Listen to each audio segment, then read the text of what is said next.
ஜோதிகாவால் நிம்மதியை இழந்த சூர்யா. குடும்பத்தோட மும்பை போன ஜோதிகா பாலிவுட்ல சரியான வாய்ப்பு கிடைக்காததால மறுபடியும் சென்னைக்கே வந்துட்டாங்க. இதுக்கிடையில அவங்க வாயை வச்சுட்டு சும்மா இல்லாம பல பஞ்சாயத்துகளை இழுத்து விட்டாங்க. அப்போதுல இருந்து அவங்க மேல எதிர்மறை விமர்சனங்கள் மட்டுமே முன் வைக்கப்படுது. இந்த நிலையில மறுபடியும் ஒரு சர்ச்சையை கிளப்பி இருக்கிறாங்க. லேட்டஸ்டா சூர்யாவுடைய கருப்பு பட போஸ்டர் ரிலீஸ் ஆகி ரசிகர்கள் மத்தியில குட் வைப்ஸை கிரியேட் பண்ணுச்சு.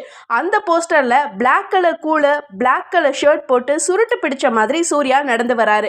அந்த போஸ்டரை பத்தி பேசின ஜோ, சூர்யாவுடைய லுக் சூப்பரா இருக்குன்னு கமெண்ட் பண்ணி இருக்கிறாங்க. இப்ப இதுதான் விஷயமே.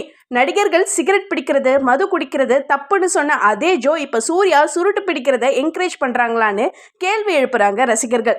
ரூல்ஸ் மற்ற நடிகர்களுக்கு தான், தன்னுடைய கணவர் என்ன பண்ணாலும் பரவாயில்லன்னு இரட்டை நாக்கோட பேசுறாங்க ஜோன்னு ரசிகர்கள் கோபமா கமெண்ட் பண்றாங்க. ஊருக்கு தான் உபதேசம், சொந்த வீட்டுக்கு கிடையாதுன்னு கிண்டல் பண்றாங்க. இப்படியே போனா ஜோதிகாவுக்கு தமிழ்ல எப்படி வாய்ப்பு கிடைக்கும்? ரசிகர்கள் எப்படி அவரை ஏத்துப்பாங்கன்னு தெரியல. மொத்தத்துல ஜோதிகா வாயை வச்சுக்கிட்டு சும்மா இருந்தாலே யாருக்குமே பிரச்சனை வராது.